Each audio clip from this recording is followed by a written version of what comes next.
بسم اللہ الرحمن الرحیم۔ جب تاریخ کا قلم مصلحت کو مٹا کر حقیقت لکھتا ہے تو وہ بڑے بڑے فاتحین کے نام شمار کرتا ہے، لیکن یہاں ایک سوال ہے جسے پوچھنے سے دریا کی موجیں تھم جاتی ہیں، پہاڑ ہل جاتے ہیں اور ہر زبان بے آواز ہو جاتی ہے کہ آخر فاتح شام کون ہے؟ ناظرین، شام کی فتح کا آغاز ایک ایسی حقیقت سے ہوتا ہے جسے تاریخ کبھی نہیں بلا سکتی، اور وہ حقیقت یہ ہے کہ شام کو فتح کرنے کا اعزاز کسی اور کے حصے میں نہیں آیا، بلکہ یہ ان ہستیوں کے حصے آیا جنہوں نے کربلا کے میدان میں اپنے خون کا نذرانہ پیش کیا۔ اہل بیت جنہوں نے شام کی سرزمین پر اپنے قدم رکھے، وہ صرف فتح کی علامت نہ تھے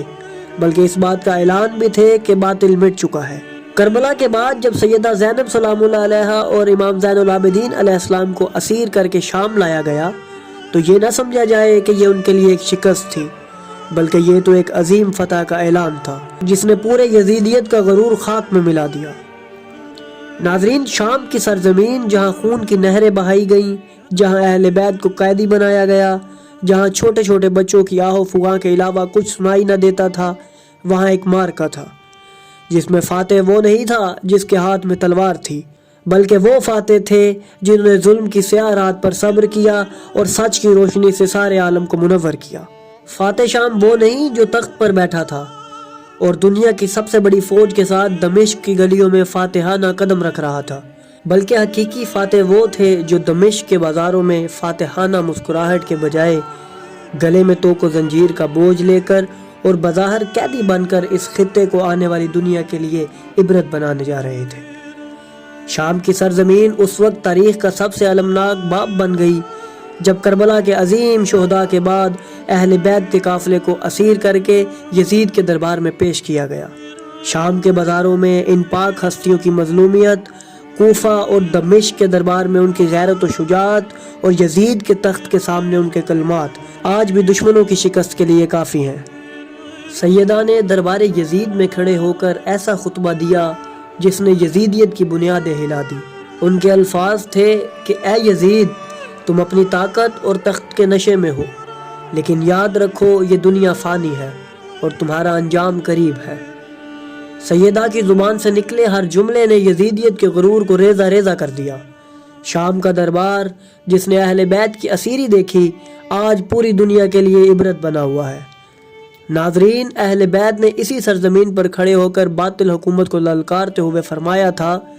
کہ اے یزید، کیا تو یہ سمجھتا ہے کہ تو نے ہم پر زمین تنگ کر دی اور ہمیں قیدی بنا کر اپنی طاقت کا مظاہرہ کیا؟ تجھے جو مہلت دی گئی ہے وہ صرف امتحان کے لیے ہے۔ خدا کی قسم، تم سب کبھی ہمارے مقام کو نہیں پہنچ سکتے اور نہ ہی ہماری یاد کو مٹا سکتے ہو۔ مزید فرمایا، ان قریب وہ دن آئے گا جب تم اپنی کرسی پر بیٹھ کر پچھتاؤ گے اور خدا کے حضور تمہارا کوئی حامی نہ ہوگا۔ اے یزید، یہ مت بھولو کہ ہماری شہادتیں ہماری شکست نہیں بلکہ ہماری فتح کی ابتدا ہے۔ یہ الفاظ اس ذات کی زبان سے نکلے جو کربلا کے میدان سے گزری تھی،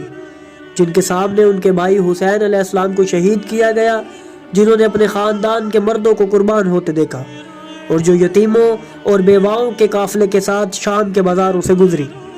لیکن شام کے دربار میں انہوں نے یزید کو یاد دلاتے ہوئے فرمایا کہ یہ اس کی فتح نہیں بلکہ ہمیشہ کے لیے شکست ہے۔ سیدہ زینب سلام اللہ علیہا کی شخصیت اسلام کی تاریخ میں ایک درخشاں باب کی مانند ہے جس کی کوئی نظیر نہیں ملتی۔ وہ نہ صرف امام علی علیہ السلام اور بی بی فاطمہ سلام اللہ علیہا کی بیٹی تھیں بلکہ ایک ایسی ہستی تھی جنہوں نے کربلا کے میدان میں عظیم قربانیاں دی اور پھر شام کے دربار میں اپنی شجاعت اور فصاحت سے حق کا پرچم بلند کیا۔